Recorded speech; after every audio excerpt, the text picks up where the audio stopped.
This idea that we've got a current Secretary of State representing the United States and telling the world 2 days after talking about how aggressive China is, that we're not going to do anything to stop it. When it comes to China, we've been very clear that, we're not trying to contain China or hold it back, but we are determined to uphold the so-called rules-based international order that we've invested so much in over so many decades, and that has been good for us and good for the world, and I think even good for China. I think the words have consequences, the signals that we send. So if our Secretary of State goes on, does interviews, talks about how aggressive China is, but we're not going to do anything to stop it, that it seems we're giving them like the green light. Go back to Reagan, peace through strength. You have to demonstrate enormous resolve. You have to be prepared when they punch you in the face to punch them back.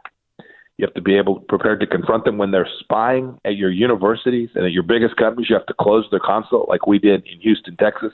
You have to take real concrete actions to demonstrate American resolve. If we do that, we will continue to live in a republic where we have the capacity to live our lives in the way we want. If we don't, we'll live in a world that looks a lot more like the authoritarian regime. When you look back at the Obama administration, Jordan, containment was exactly the goal that they would tell you they were after when you were talking about regimes that were our enemies. Iran was the biggest one at that point. Jordan, the left in Washington, D.C. has walked away even from the idea that an avowed enemy, someone who is trying to overtake the United States, should be contained. That should set off alarm bells for everybody. From your position as the Secretary of State, did China follow any of the international norms? Never. This is a country that violates every international norm. The world has permitted them to do this for decades. The only solution is for the United States to lead a global coalition to confront them and to impose costs on them unless they change their ways, unless they begin to comply. There's no sign that they intend to do that yet.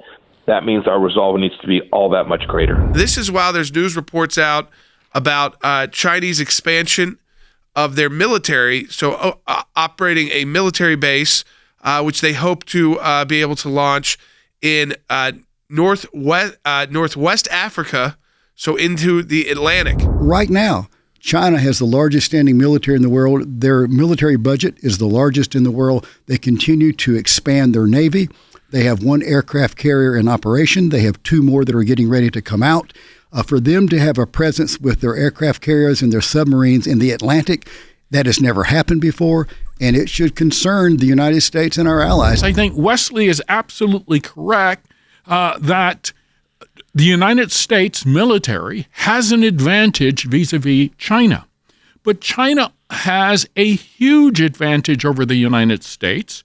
Why? Because it has the will to deploy China's military might, and because China is well connected to influential Americans in the academy, in, for instance, military defense contractors. And so I think that puts us at a strategic disadvantage. They have expanded their reach. They created their first military outpost in a place called Djibouti, a very strategically important location. They're working on another one in another strategically important location, a port called Gwadar, South Pakistan. And there are reports that they're looking at islands not too far from Hawaii. Several weeks ago, China and Iran, in great ceremony, signed an agreement that they're getting ready to implement, where they're going to share a lot of things, including they're going to do joint military exercises, they're going to share military intelligence, and they're going to share military research and weapons development. That in itself is pretty alarming. But as a part of that agreement, Iran has given China permission to build a naval seaport on the coast in the Persian Gulf, not far from the Strait of Hormuz, where most of the world's oil supply travels, and not far from the headquarters of the Fifth Fleet of the U.S. Navy. How do you confront all of this with China? How does this change? They have to know that you're going to punch back. They have to know that you're not going to announce to the world that we're not going to do anything to contain your aggression or the repression. So we will acknowledge that you're committing genocide in your own country, but we are not going to do anything about it. We're going to try and let international law and international norms and international rules be enforced by international agencies, which are basically all in the back pocket of the Chinese, and that we'll just leave it to that. It's the lead from behind versus the punch you in the face. There's a big difference there in the consequences of diplomacy.